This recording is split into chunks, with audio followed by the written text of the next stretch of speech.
नीट paper फुटी प्रकरणामध्ये देशात गेल्या महिनाभरात झालेलं विद्यार्थी आंदोलन आज शांत होत आहे।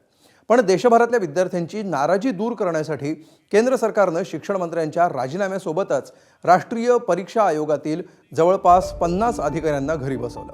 इतकंच नाही तर संसदेत पेपर फुटीवर कठोर कायदेशीर कारवाईसाठीचा कायदाही संसदेत आणण्याची तयारी मोदी सरकारने केली आहे। पण हे करत असताना आज पुन्हा एकदा पंतप्रधान नरेंद्र मोदींनी इंस्टाग्रामवर रील शेअर केली आहे। त्यात त्यांनी एक अत्यंत महत्त्वाची घोषणा केली। इन्फोसिसचे संस्थापक नंदन निलेकणी यांच्या नेतृत्वाखाली केंद्रानं हाय पॉवर टास्क फोर्सची स्थापना केली आहे। त्यांच्या नेतृत्वात परीक्षांमध्ये अधिकाधिक पारदर्शकता कशी आणता येईल यावर हा टास्क फोर्स काम करेल।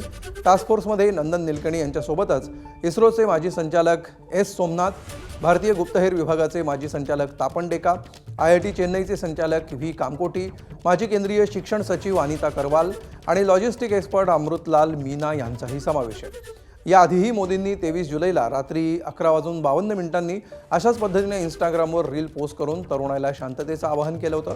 त्यावर मिळालेल्या प्रतिसादावरून मोदींनी दुसऱ्याच दिवशी तरुणांचे आभार मानले, तेही रीलच्याच फॉर्मॅटमध्ये। आणि आजही त्याच स्टाईलनं मोदींनी तिसरा व्हिडिओ पोस्ट केला आहे।